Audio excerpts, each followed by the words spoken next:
many of you went and saw the new Mission Impossible movie in the theater? I mean, it was awesome, right? I was completely surprised by it because there have been so many. And at this point, when you start to get past 4 in a series, it just starts to feel really played out. But there was something about the trailer for this film. Maybe it was the fact that it was obviously shot on film. Maybe it was like the fact that it was really grainy, or maybe it just felt raw and real. And so it got me there, and I was so happy that I went, because for the first time in a long time, it felt like someone described it to me as a manly film. It felt really sort of big and macho and mean and gritty. And without giving away any spoilers, that bathroom fight scene, that was epic, right? I mean, how huge did Henry Cavill feel in that film? I mean, and what about that really cool fist-pounding wind-up he does before punching his way into the fight? Oh, dude, it was so cool. It was such an inspiring thing. And okay, look, we have to address the fact that it's an amazing thing that Tom Cruise does all of his own stunts in that movie. I mean, oh my God. But at the end of it all, I had to ask myself, well, who is the person that is designing these fights? Like, who is the guy designing these stunning car chases? I mean, the car chases in that film, they felt like a French Connection. You know, like a bit of Bullet meets French Connection. And I know I'm blabbing on about the new Mission Impossible movie, and it's because I really loved it. And it's a rare thing now. Within the past few years, it's been a rare thing that I've gone to see a movie that I really fucking loved. And so I wanted to figure out who was the person that did all these stunts, because as a young filmmaker, I don't get the opportunity to work with stunt coordinators. And I want to do some action movies in the future, and I want to learn about it. And I don't want to have to learn in the middle of it. I don't want to have to learn on set.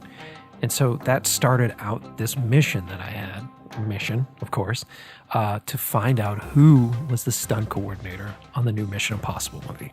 Do yourself a favor, take a quick second and pull up IMDb, and then type in this name, Wade Eastwood. Now, he's the best stunt coordinator in the business right now. I mean, let's just read through a few of the films that he's worked on recently. Like, we got Jack Reacher, Edge of Tomorrow, World War Z, Men in Black, the new James Bond movies. I mean, these are just a few from the list that he has as a stunt coordinator. I mean, the list of his stunt work is massive and loaded with some of my favorite big budget movies, starting back in the late 90s, all the way to now. So when I found this page, I knew it was going to be a shot in the dark to get Wade on the show. But we did it. We got him. We got him, guys. This is the coolest episode that I have done so far. And I know I say that, but it is the coolest episode. I feel like a little fanboy. I'm really excited about this whole thing. I'm not a fanboy when it comes to talent or actors. I get really excited to talk to these technicians that create the stuff that I admire. So after about a week or so of planning, Wade was able to take about a half hour in between meetings to sit down and answer some honest questions that I have about stunts and planning stunts. We get into his career as a second unit director and what that entails as well. So we are so completely fortunate to have him on today's show. I also want to take a second to thank Susie, Wade's assistant, who's been working with me for over the past few weeks to schedule this interview. And I'm sure a lot of you don't know this, but Hollywood is actually run by the assistant. So thank you, Susie. So once again for this show, I want to just give a quick disclaimer about the sound quality. I had to Skype with Wade, who is in the UK, and it sounds like he took some time to talk to me while riding in a car from set. So it's not the most optimal situation. And he drops in and out a few times, but I'll tell you what, deal with it.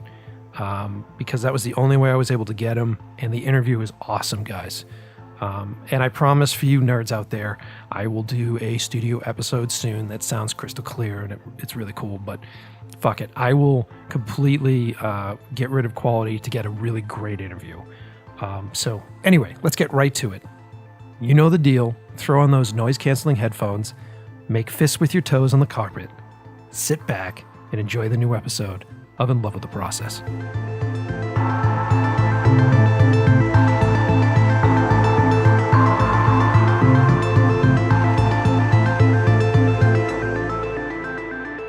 Hello, Wade. Thanks for coming and taking a few minutes to talk to me about what you do. My pleasure. Thanks for having me.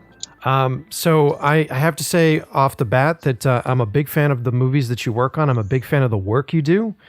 Myself, I am a director that is on the verge of making my first Hollywood movie, and there's some stunt work in that movie, and this would be the first time I'm actually working with a stunt coordinator, so I have a lot of like really deep questions that as myself as a director, I would want to ask you. So Yep. I'm hoping that will help some of my young listeners and some of the young filmmakers that are tuning in today better understand what it is that you guys do and have a better appreciation for that work. Great. Awesome, man. So let's just start. So your schedule's been pretty crazy. Like, where are you at right now? So yeah, I'm in London at the moment, in England. I just finished Fallout, Mission Impossible 6, and went home for 3 weeks. It was meant to be for 6 months, but I had a call to come back to England to do Men in Black, a spin-off of Men in Black, so with Chris Hemsworth and Tessa Thompson. So I'd always wanted to work with Chris. Actually, he's a phenomenal guy. So I didn't turn it down. So I'm back. I was home for 3 weeks and back in England at the same studio, but on a different movie. I was really surprised to hear that because I know that you had just finished up the new Mission Impossible movie, and I figured that you'd be out racing cars or something at this point. Yeah, that was the plan. I was pretty exhausted after that one. I was a year and a half on that, with getting the script right and prep and everything. And it was definitely, my plan was to go and just do some racing and do some surfing and chill with the family. But I've got a good relationship with the studio, and they called me, and it was a Chris Hemsworth film, and it was exciting. So I said yes. I couldn't turn it down. I'm excited about it. I can't wait to see what you guys are working on.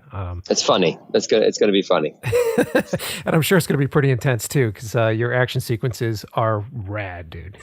To say Thank the you least. very much. Yeah, I'm trying to get it in there. It's an alien movie, obviously, so it's not as it's not as intense physical human action, but I'm definitely trying to keep the sort of real action in it as much as possible, and only use the sort of CG green screen elements when we physically have to, because we're in an alien world or we're fighting aliens. So do as much physical action as I can.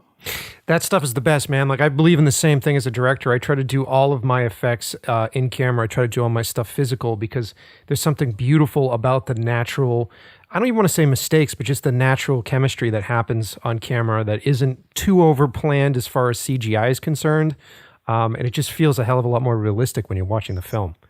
100%. The way I look at it is I try and do everything real and then use CG to enhance or complement things, or to take it to another level. But you have real physical action that you can key off, that camera operators can follow in camera, that actors can, develop their characters off and play off with each other and give performances based on it. And then we just enhance it and key off it. Even if it's a full CG character, you put someone in there in a full suit moving. So you've got someone to look at, react to with an eye line and do, have physical reactions. If you go too much the other way, where you're relying on all green screen and CG work and you very little reference work, or just put the people in there purely for a reference or an eye line, you lose the quality of performance, I think, for the actors. It's too fake. Yeah, no, completely agree, man. And I can't wait to get into this. So let me just jump right into it and start really simple for whatever fans that are listening that don't really know what a stunt coordinator does. Can you just quickly sort of describe what the job of a stunt coordinator is? Yeah, I mean, the stunt coordinator's basic job is to make sure that whatever action scenes are in the movie are, choreographed, rigged, and rehearsed properly, and that they safely executed, and that you negate as much risk as you can during all your rehearsal stages, so that the stunt is repeatable, and it's safe and performable. Over the years, that job title for some people has changed, and it's a lot more of creating the action. Very early on, a lot of scripts are written with guy runs out of office and a chase ensues, or a car chase ensues, or nothing, and an action sequence ensues. And then it's our job a lot to, depending on what level of coordinator you become or working at, your job is then to actually create and write the action in with the director and the writers and create the action from nothing. That's the part that I love. I love the creative side of from absolutely nothing, from just a rough outline to actually create action sequences that are very strongly character based. Oh, and that's what I love about your work is that it feels like every time you see it doesn't seem like you're doing any sort of lazy tricks. Like every time you watch a character, like in the new Mission Impossible movie, each character seems to have their own way of doing things that actually says something about the character's motivation, says something about how the character would handle situations that they're in. How many people are generally on your crew on a film at the Mission Impossible size? Mission size, I've normally got like a 12 strong core team. Mm-hmm. Which I call my core. And then as the sequences, as I need more people in car chases, and, I can have 70, 100 odd stunt people or more, working in the scene. On Troy, my core team was 75 core. Wow. And then I had, 250 other guys plus action extras plus general extras. So it was 1,000 people in every shot except one, I think, that I did action wise on that movie. So it's a lot to manage. But, again, I rehearse a lot. I rehearse a lot because I'm very, very strong on the character action. As I said before, I hate doing action just for action's sake. Mm-hmm. And that's always the hardest thing for me is to try and, make sure the directors and everyone else stick to the action plan to make sure it stays character based and we don't sort of bridge, change rules halfway through a sequence and confuse the audience. Yeah, and there's something to be said about that continuity and just sticking with that. When you first get a script, what is your process? So it takes me ages to read a script. I'm the worst because I unfortunately visualize every single word that I read. And I used to work for this amazing second-year director for many years back in the day, Simon, and he used to get so annoyed with me because I'll quickly read this, and he would read it in an hour, and I would take like a day and a half. And he would just keep telling me to stop visualizing, but I visualize every word because I have to escape. It's just the way I am. I escape very quickly in a script.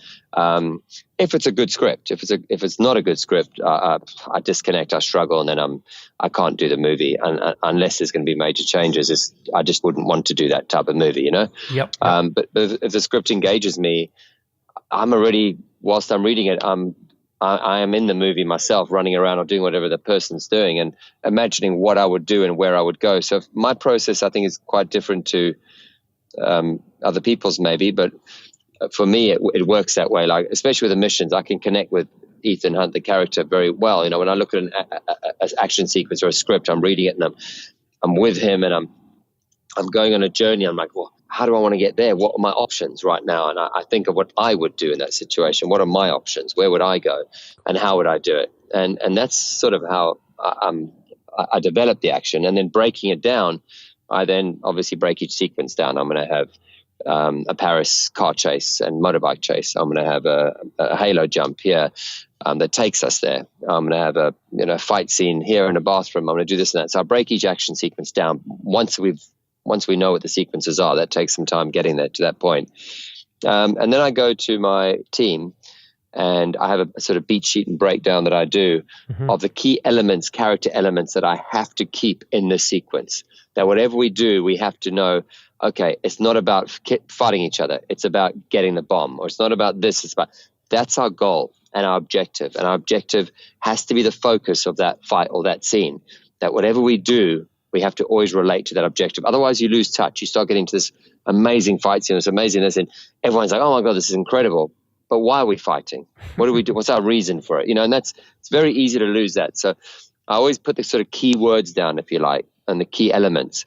And then a lot of the time I'll give my team the sort of outline of where we're going with it. And then I go away, like the bathroom fight, I will go into bathrooms and like some sort of weirdo sometimes. I hang around in a bathroom, and wait till especially if it's empty, and I'll go and lie on the floor and I'll be like, if I was down here, what would I do? And if someone walks in, I get a couple of strange looks, and then I'll see the plumbing or like the P trap and the sink, that we grab, stuff like that. I'm like, that could be a weapon. Okay, we can use that. That's been done before, smashing a glass mirror and taking a shard. We've done that a million movies. So, I could do this, I could do that. I could take the plug hole out and use it as a spike. I could do this. And I start thinking, what if I was desperate, if I was defending my life or my family's life, what would I do? And that's how I get ideas. And then I go back to my team and I give them those ideas. And I'm like, let's construct a fight with all this in it, with these key elements from each character. So that's an example of how I do it for a fight, for example. I have to put myself in the situation before I can create it. That makes a lot of sense. I find myself doing the same thing if I'm writing a script, or if I'm even trying to block out a scene ahead of time so I can board it and do my prep. I have to do the same sort of thing, walk through it and pretend like I'm in that space and try to figure it out. So that makes sense to me. That's pretty cool. I think it's important for audiences as well. You know, if you're running on top of buildings, building to building or something, and doing these big jumps, or you're out somewhere doing a mad sequence on a mountaintop, not everyone in the world has been on a mountaintop or jumping on building or doing that. But if you can relate it more to human things, like, you know, everyone has a sink at home and a toilet, and hopefully, well, not everyone, but most people. You know, they have, I like to use relatable items, relatable locations, so that the mass audience can get into the story, because I'm like, oh God, yeah, I've never thought about that, you know, rather than when you're in these faraway worlds, obviously, and doing these extreme things. Not everyone's had the opportunity to do all that, so they won't necessarily relate to it. Most people, when they think stunts, they think car chase, they think punching, they think all that stuff. But what in a script is actually classified as a stunt? It's not always the big stuff, correct? No, it's anything that, any punch, kick, anything that's sort of breaking traction in a car, breaking speed limits, anything like that is considered a stunt. Even the smallest thing needs planning. It's actually the small stunts that always are the worst. The big ones are so over-prepped and over-planned. You know, if it's going to go wrong, it's going to be very wrong. You're going to be dead. So, you know, they're always over-prepped and over-planned, and everything's in place, and the protocols. It's the small stunts. Like, you're doing a fight, for example, going back to fights, and you get kicked, and, you know, you're not meant to go here. You got a rubber table, so you hit the rubber table or something. But then you bounce off it badly and hit a stone step that's a little while away, and you get stitches in your eye or something like that. So It's always the unexpected little things. You know, the table's rubber, but the one side's hard, and you have to hit the hard side because you weren't meant to go there, but you did, and you break a rib.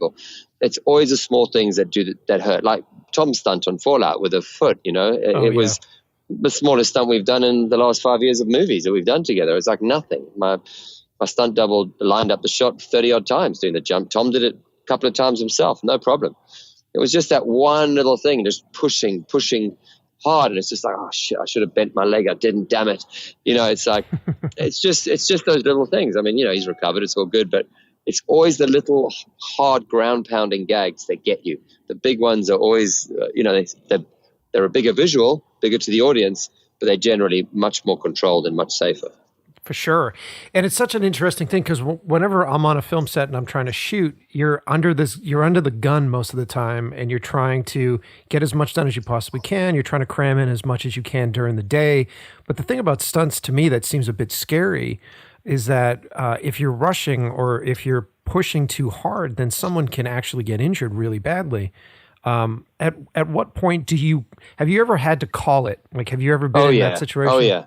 Oh, loads of times. Okay. Yeah, loads of time. Everyone that knows me will know I'm not scared to call it. It's you know, it's the producer's job and everyone's job to push.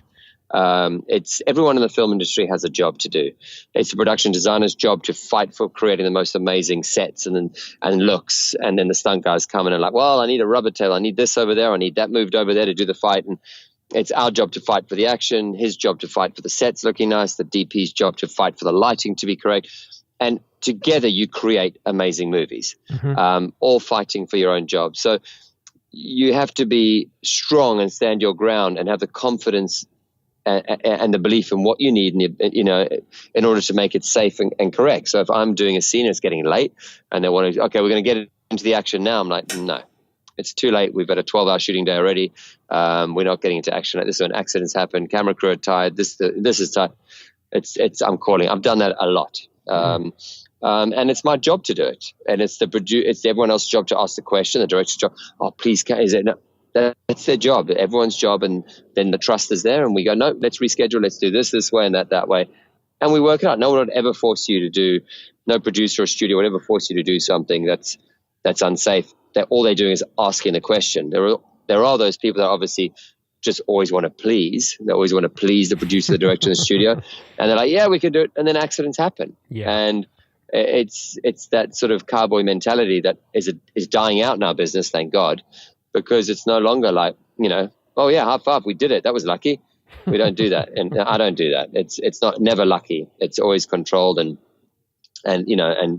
assessed, calculated, risk assessed and performed. And that's the way it's got to be. It's, when I second unit direct, I'm second unit director on this. So I have my own unit and I have to plan my day and plan the fights and plan the action that I'm doing. And I plan it in a way that I don't want to get the actors at the end of the day doing the biggest action because they're going to be tired throughout the day. Yeah. So I have to plan my shots and plan my day in a way that I use them when they're at the peak of their energy. And then throughout the day, I simplify the shots and the action so that, we tone it down.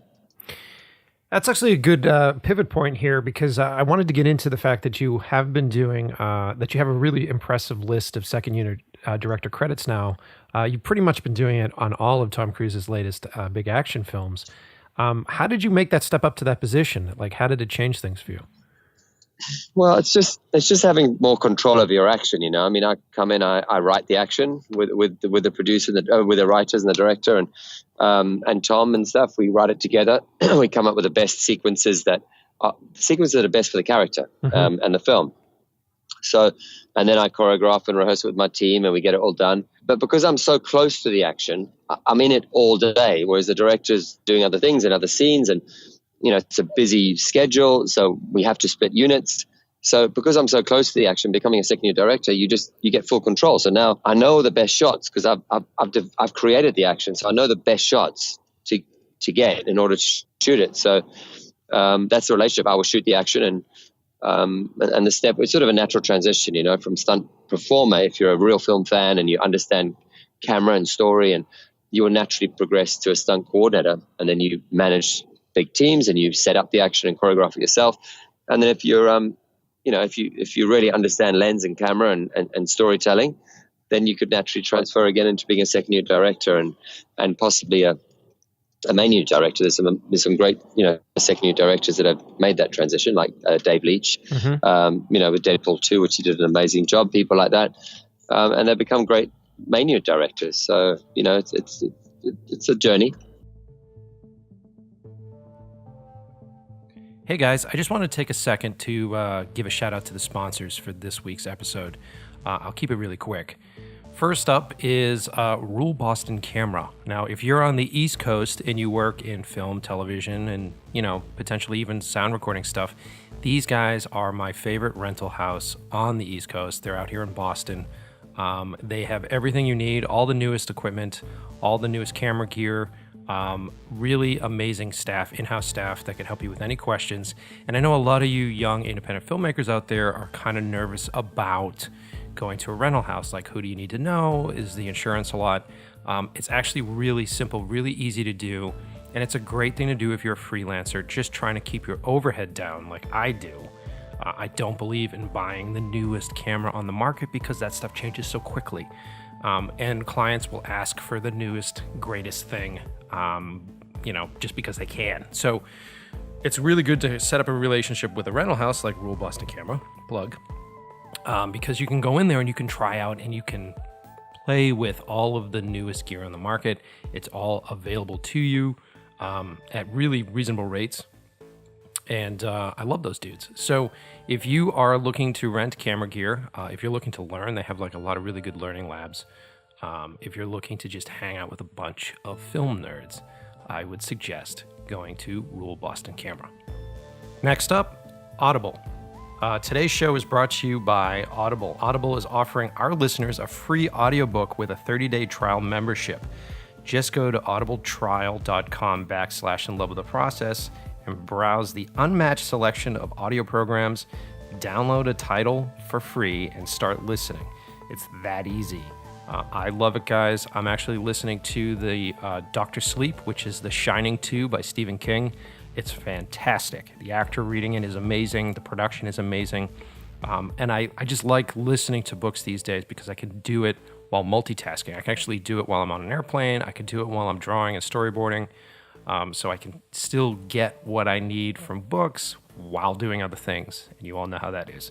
So if you want to support the show and you don't want to reach into your own pocket, this is the best way to do it. Go sign up for that 30-day free trial. I'll put the link below. And everybody that signs up, it sends us a little bit of loot. You can try it out for 30 days, decide if you like it. I think you will. But even if you don't, we still get paid. So it's the best way to help us out. So like I said, go to audibletrial.com/inlovewiththeprocess. Link below. Okay, enough plugs. Let's get right back to the episode. The thing that I find so fascinating about action films is basically the blocking and the coordination with a camera crew, because it goes back to almost like very sort of Charlie Chaplin silent filmmaking, where your actions are telling that story and the physical movements of your characters are telling that story more than any sort of dialogue, which I love. And I think that strongly, like a great action sequence, you need to have an amazing stunt team, you need to have an amazing stunt coordinator, but you also need to know how to shoot the sequence correctly. And so have you always been a nerd for cinema? Have you always been into how to cover scenes and what positions, what camera positions, or is this something that you picked up over the years? It's definitely something you pick up. You learn all the time. I learn every single day. There's not a day that goes by I don't learn. And I love all the greats. And I'm a massive fan of cinema. But it's my biggest thing is I can easily shot list a sequence I'm going to do. And shoot it, and it would be, great. It would be an action blockbuster, and people would like it, I hope. But my biggest challenge is I hate shooting the same style of shots. Fight scenes are shot this way, this is shot that way. I'm always looking to try and reinvent the wheel with how to shoot it, and little things that keep the audience engaged, and they just, without being too clever, because then you come out of it again. I just want, holding certain shots just for that little bit longer, and taking from a wide into a sort of inserty and back without being too clever, and just taking the audience on that journey. And I'm always looking to, I do my shot list very quickly, and then I spend 3 or 4 days going back through them, change them to now make it a piece, something different that people look at and go, how did they do that shot? That's amazing. and for myself too. And that's the biggest hurdle for me, is trying to recreate what so many of the greats have already invented and shot to death, Yeah, and it shows, man. It totally shows. And I think that is the ultimate. I mean, I consider myself a very visual storyteller, and I'm fighting for that on dialogue scenes. I'm fighting for that on just, standard blocking scenes. So the idea of doing something that is action-oriented in something different that is an action-oriented thing is so cool to me. That's why I'm excited to actually sit down and chat with you about this stuff, because it's super cool, man. Yeah. Where do you pull your inspiration generally? Where would you pull your inspiration for like a character's movements? Like, are you a constant fight video guy? Are you watching fight videos online? No. Are you guys playing around in gyms? No, I don't, I always, it sounds weird, but I always put myself in a scenario. It's like, when I was a very small kid, I always used to imagine that my bedroom window was a TV and that people were watching my life. And I used to do little scenes and act little scenes and just imagine this sort of faraway land. I was much more into Tolkien and fantasy and stuff like that back when I was a real kid. And I loved growing up in South Africa. We had, the A-Team and Airwolf and Dukes of Hazzard and all those great action movies. Oh yeah. TV shows. But I generally draw from myself a lot. I've always wanted to be able to do everything in life. I wanted to be a racing driver, obviously first and foremost, but didn't have the money when I was young, so it didn't happen. But I wanted to be able to drive, ride, do everything. So I was like, what sport is it? Skydiving. I want to be professional skydiving. I want to try and get to as highest level as I can, and scuba and helicopter pilot and airplane pilot and everything. I wanted to armored car driving, tank drive. I just wanted to be able to do everything, like down to one Christmas or something. My wife's like, "Oh, geez, what do I get you? So difficult to buy for?" And I'm like, "I want to learn how to unicycle. I've never been able to. I've never tried it." So she bought me a unicycle, and it doesn't matter what it is. I want to be able to do it, and I've always been super competitive, and I think it's helped me a lot because I've got all these useless qualifications, if you like, that didn't help me at school or anything, but I could do a lot of stuff. But I always used to get, scorned. That stuff's not going to help you in life.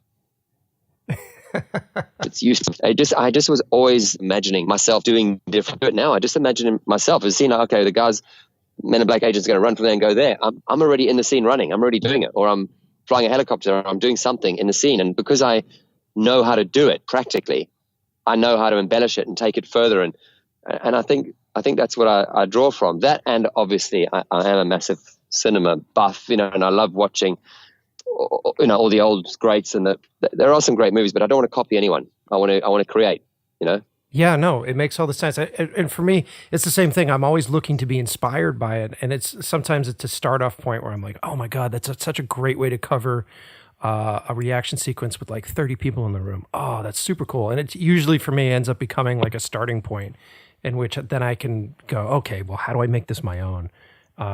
So I love that. That's one of the cool things about our business is that cinema is all about being inspired by itself and being inspired by the greats and then just taking that to the next level and to the next step. Absolutely. There's amazing filmmakers out there. Yeah, man, it's super cool stuff. Super cool stuff. We could totally get nerdy about this for too long. Yeah, exactly.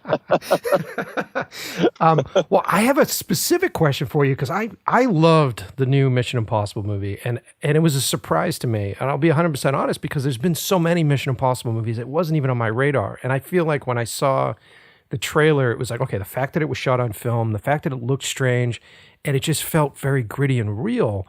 And then there's this real specific moment in the trailer that was in the film that I wanted to ask you about. And it's when, I'm going to pronounce his name right, Cavill, who played Superman. He's in that bathroom sequence and he does sort of like that power up punch thing. Yeah. Where did that come from? That was from Henry. Totally. He's a legend, that guy. I mean, he's amazing. He was unbelievable. He hung out in my stunt workshop pretty much every day, just trained. He would just, even when he wasn't scheduled for rehearsals, he was there training. He worked so hard on that movie, like ridiculously. He was an absolute gentleman too. I said it in a bunch of interviews, but he knew every crew member by name. He was, and not because he felt he should. He just did. He was just, he's that type of guy. He would help out. He was so low maintenance. He was really brilliant. And what I try and do with fights and with anything is I try and develop styles for characters based on their strengths, not their weaknesses. It's much harder to try and teach someone something and get them into it. And I always draw from their life stories. So when I had Ilsa Faust, Rebecca Ferguson, on the first mission, I went out and met her in Morocco, and I just talked to her and listened to her and watch her move. And I see where she's strong, even in places that she might not say, oh no, I'm not very good with my legs or something, but I'm like, you're all about legs. And she might have a good vertical jump, but not a very good crouch or something, or, it could have not good dynamic side to side, like, different sort of movements like that. So I'll work on their strengths. And that's where the thigh moves came with her in Rogue Nation, because she was quite light on her feet, and Rebecca's legs were her strength, hence the thigh move that came in Rogue Nation. So with Henry, when I met him, he was like a bear. And he was just this lovely guy who just reminded me, he was schooled in England and a rugby player, old school English boxer from these sort of old boxing movies. And he just had this bearish strength to him, this manner that was just so sort of strong, but yet he was a real gentleman and kind, which is what we knew. So I wanted to bring out those strengths. So I sort of pitched it to him, like, I want to make you this like brutal fighter. Like, they're calling you the Hammer. Let's make you the Hammer. These are two hammers you've got right here, your fist. And I just want to have you as this brutal rugby playing fighter, like that all guys can relate to, that are sort of the rugby crowd, the sort of, that sort of bar fighting without being pretty. It's nothing fancy about what you do. It's just brutality. It's just strength. And then we started doing fight rehearsals with him. And he just fitted the character so well that it just got better and better and better. And that was totally improvised by Henry on the day he was doing it. And we were just kept G'ing him up, like, you're the Hammer, you're brutal. And he was just like, it's like rage. And he just improvised. He just was, and he just did this thing. And we're like, that was brilliant. Like, just do that again. Just do that every time. And that was it. And it's genius. The mustache is genius on him for that character. It's absolute genius, because I didn't even recognize him in the trailer, and there's such a great contradiction between that mustache and his strength. It's just perfect, dude. It is so perfect, and of course he's a fairly good-looking man. So I mean, putting that mustache on him just made him a little bit more human for us guys that are regular looking. I love it. Well, let me get back real quick to second unit directing stuff. I'm fascinated because I've never been in that situation yet. I haven't been directing something in which I'm handing over stuff to a second unit. So it's kind of a scary thing, but it's also kind of a curious thing for me. How do you guys figure out? So do you just handle, like, if there's a sequence, are you just doing all the inserts and action sequence or actions shots for the sequence?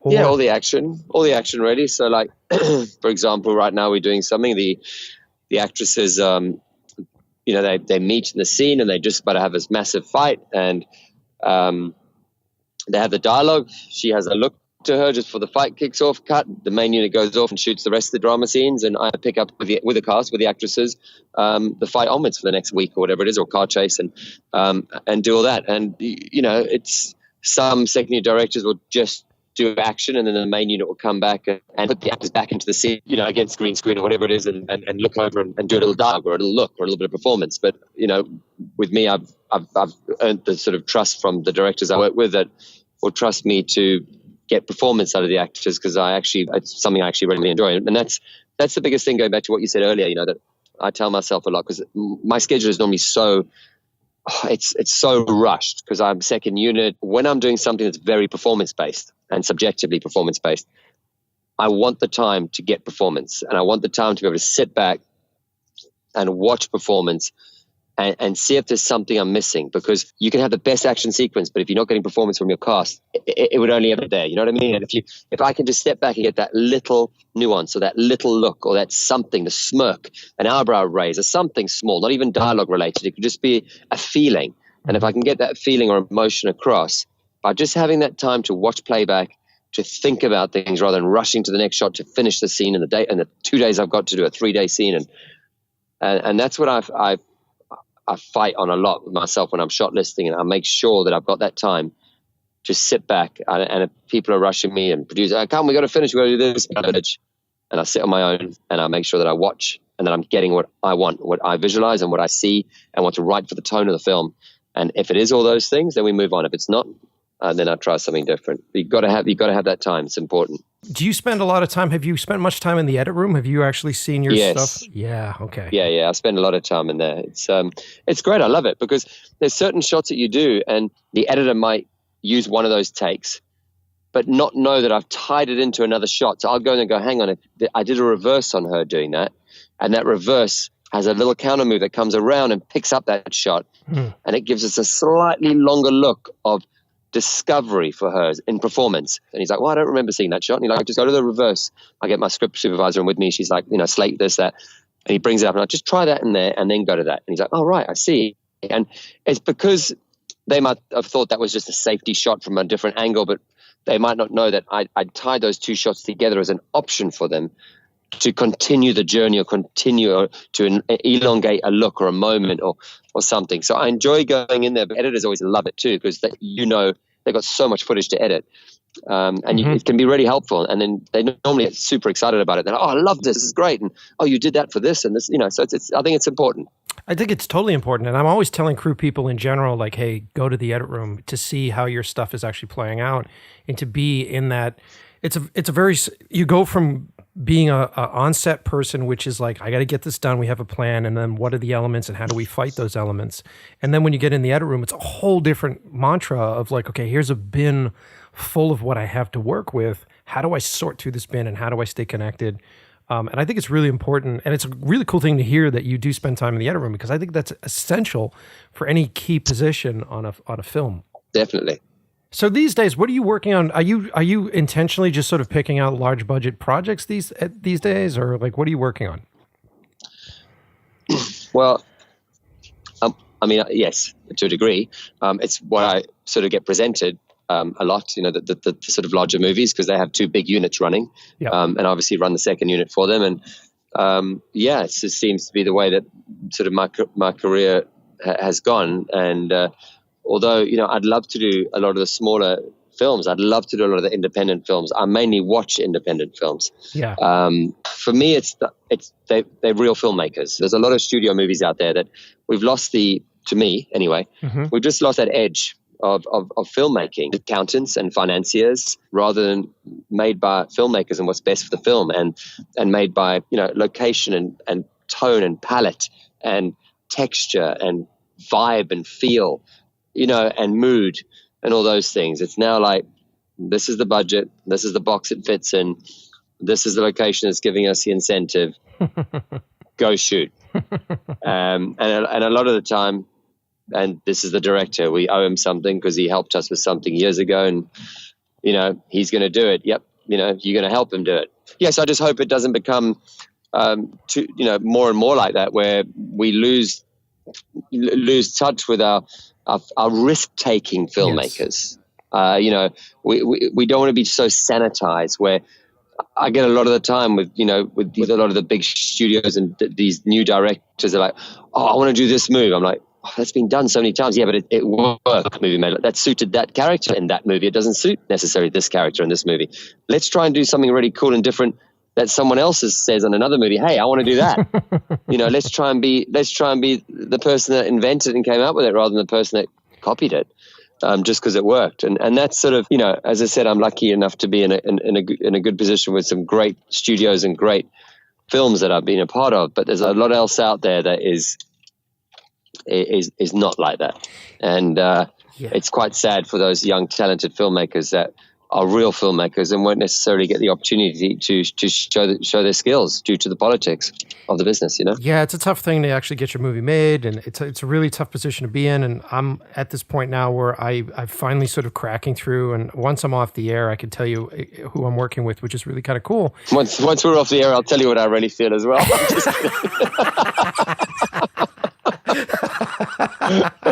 No names. Yeah, of course, brother. Of course. But I mean, I asked that question because I love your style. I love the edge, and I love that grittiness. And I feel like more often than not, you only really see that stuff on films that can essentially afford it, And so the setup is kind of the same, or like, the big budget sort of studio world where we need to appeal to such a broad audience is the same. And then I feel like I start to see that stunt work that fits in that. It would just be fascinating to see your style blended into something that was like really edgy and very dangerous. But I don't know if that can that work, because budget at the end of the day becomes restrictive for you, correct? Yeah, it is very restrictive with budget. And,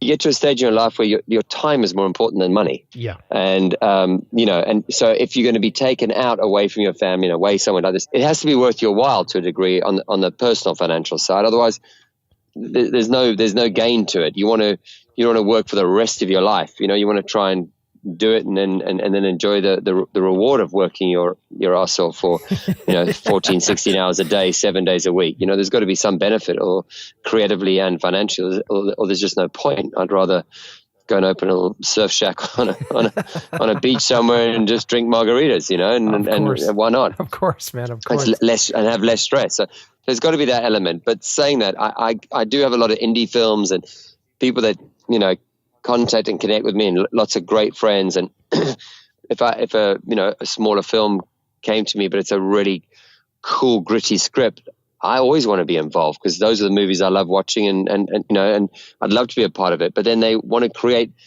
a massive sequence and have me shoot it. And when I tell them what it entails, and it's not about me or charging rates or anything like that. It's nothing to do with that. It's designing the sequence. So if I say to them, I need, this street in order to get scale and to show the beauty of this and to tell the story, the street costs money the location costs money to rent. All the police and the marshals cost money. If I'm locking off doorways and driveways and things, we'll need 100-odd marshals locking off doorways and drive. That all costs money. And then you get all our camera equipment, the pursuit Russian arm, the techno cranes, all these beautiful bits of camera equipment in order to shoot these sequences and make them look, these visually stunning sequences, these powerful camera moves. All that equipment costs money, and then the technicians to run them, the camera operators, and the budget alone just to do that based on that. That's the whole budget of some of these movies, just one sequence. Yeah. So it's not physically possible, and as much as it would love to, it's not possible. I mean, I've done a lot of small movies and videos myself as a friend. I actually helped Dave Leach out many years ago in a music video when he was a young performer who, he's now turned into an incredible director with Deadpool 2. But I helped him do a video years ago. They didn't have the budget for aerial helicopter shots and cranes and all that stuff. So I fly helicopters. I said, Dave, just don't worry. Just you shoot it. I'll strap you in my helicopter, little helicopter, not mine, rented one. A little 2-seater Robinson. It was like $250 to rent it for an hour. And I took the doors off it, strapped him in with a camera, and we flew over these cliffs and had the person singing on the cliff. And we did these amazing shots. I got within like 3 feet of this person on the chopper, and we did these beautiful big pull away shots of dropping over the ocean and all these big crane moves. And it gave it such production value. But if you were going to do that properly, pull in an aerial unit and aerial helicopter and all the you're talking $10,000-$15,000 before you've even taken off the ground. It's like before you've even started. So you just couldn't do it. And that cost him $250. We hired it and we went out and did it as mates, and it was, I love the rawness of that still, but it's very difficult to get those big production value shots. Yeah. You got to be smart about it. I mean, that's kind of one of the reasons why I was really excited to chat with you, because I feel like being someone that puts together a script or being someone that puts together production, it's smart to understand the scale and scope. And it's really cool. It isn't often that you get an opportunity to talk with someone like yourself until the piece is greenlit, like until something happens where there's cash, and then it's like, okay, now we can talk about this, and it's almost backwards. I've never in my last 12 years, I don't think I've been on a project that's been greenlit till we're at least 4 weeks into shooting. Or at least that's what they tell me. Yeah, well, there hits a level where my guys are like, well, we have to wait until we hit this stage. So it's and oftentimes I feel like from my end of things, it's like, well, can I just talk early on just to figure out exactly what this is about? Right. Before, absolutely. Because you're guessing. You in the beginning, you're just sort of like, okay, cool. Wouldn't it be cool if we did a car chase that ran around this corner? And then, I've been directing commercials and music videos for 18 years, and I believe in learning on sets. And it isn't until you're on the set that you go, okay, that actual light unit takes 3 guys to put up. And this, exactly. This takes a generator. And 25 minutes, and this is my time. I've got to factor into my shooting day. And Exactly. And I think that is super important, because then you're planning something that you can pull off, and then you're turning to someone that's giving you cash, being able to say to them, I can realistically do this.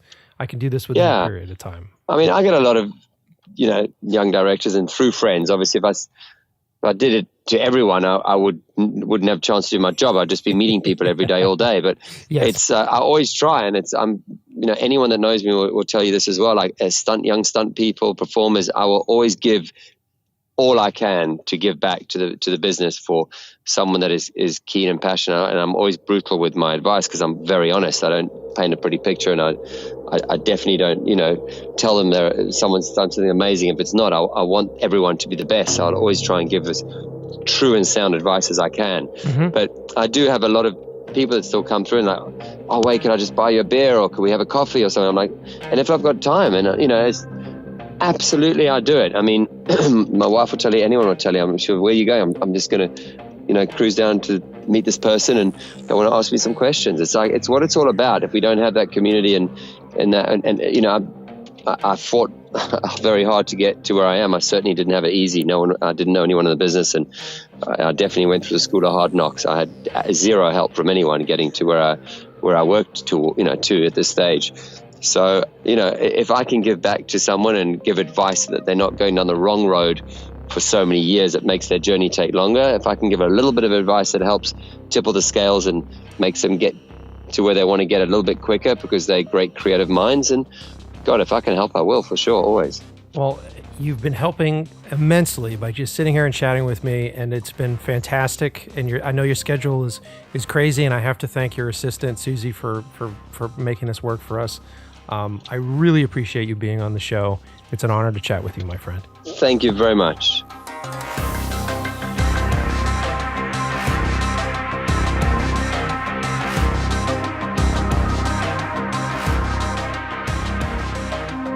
You've been listening to the new episode of In Love with the Process. I promised to deliver, and I think I did on this episode.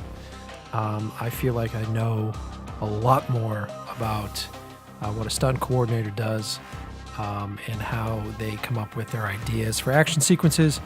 And I cannot wait to finally get into that position where I can collaborate with someone like Wade. So I hope you enjoyed the show, and I want to thank all of the new followers that we've been getting recently because of that really great guest piece that I did for Film Riot.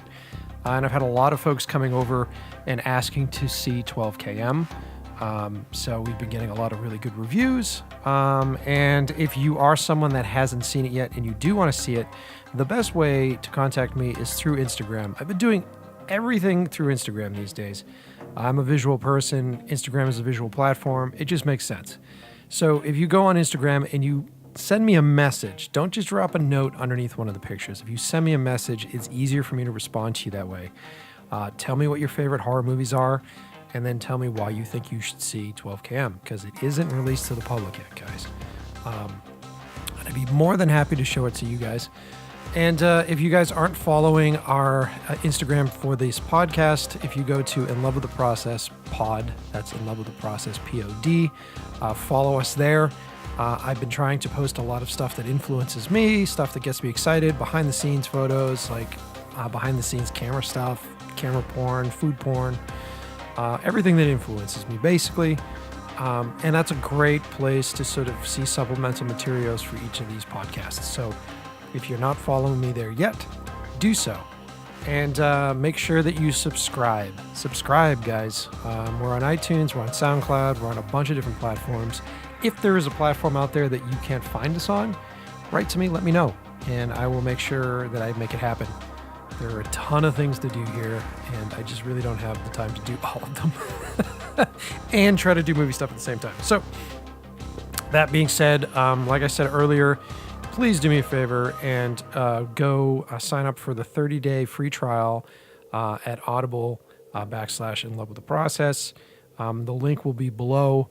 Everybody that signs up for that trial, we get a little bit of money, and that helps me pay for subscriptions, like Adobe subscription. It's a fortune, guys.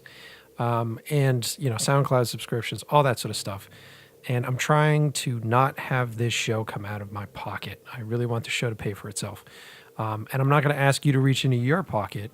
The easiest way to do it is go sign up for that 30-day free trial at Audible. They have fantastic audio books, really fantastic audio programs. I am still listening to the new Shining, Dr. Sleep, although I haven't got to it in the past week because I've been so busy trying to get this podcast off the ground. I'm really happy. A lot of hard work went into this, and I hope you guys liked this episode as much as I did. Thanks for listening.